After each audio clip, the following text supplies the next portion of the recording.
On compte aujourd'hui plus de 400 clubs dans tout le pays, ainsi que des écoles de terreau pour les enfants. Ce sport populaire remonte à la nuit des temps. On raconte que les Indiens y jouaient bien avant l'arrivée des Espagnols, avec des palets en or de 680 grammes.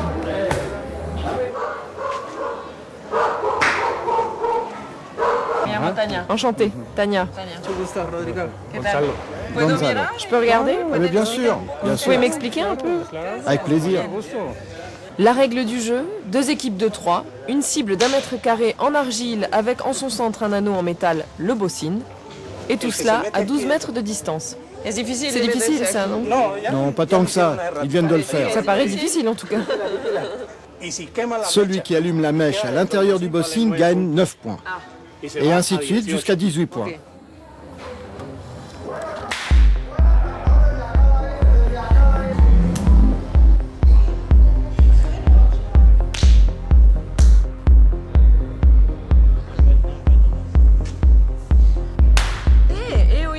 Et j'ai entendu dire que le terreau était devenu sport national depuis l'an 2000. Il s'est passé quelque chose de spécial en 2000? Ce fut une bataille assez difficile parce que le terreau était plus ou moins associé à la consommation d'alcool.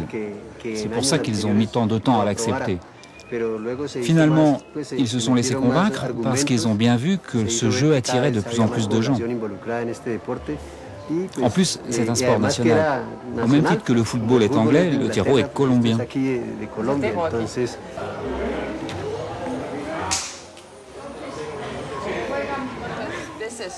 Et on fait ça combien de fois?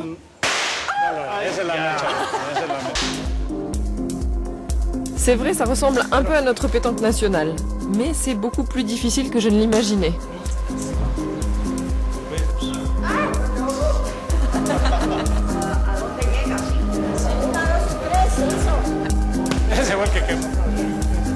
Je m'améliore.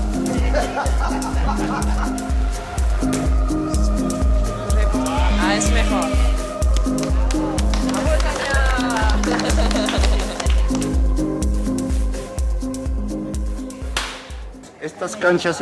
Ces jeux ne peuvent pas être au centre-ville, à cause du bruit et tout ça. Ah bon? C'est interdit? Évidemment, c'est la raison pour laquelle tout se passe en périphérie. Pourtant, ça fait pas beaucoup de bruit. Ah, quand ça explose. Ça fait du bruit, la musique, l'alcool, tout ça, la foule. Et vous avez toujours joué au terreau ici? Toujours. Et lui, c'est mon meilleur ami. Ton meilleur ami? Depuis l'enfance? Ah oui, quasiment. Ouais, mais nous sommes restés des enfants.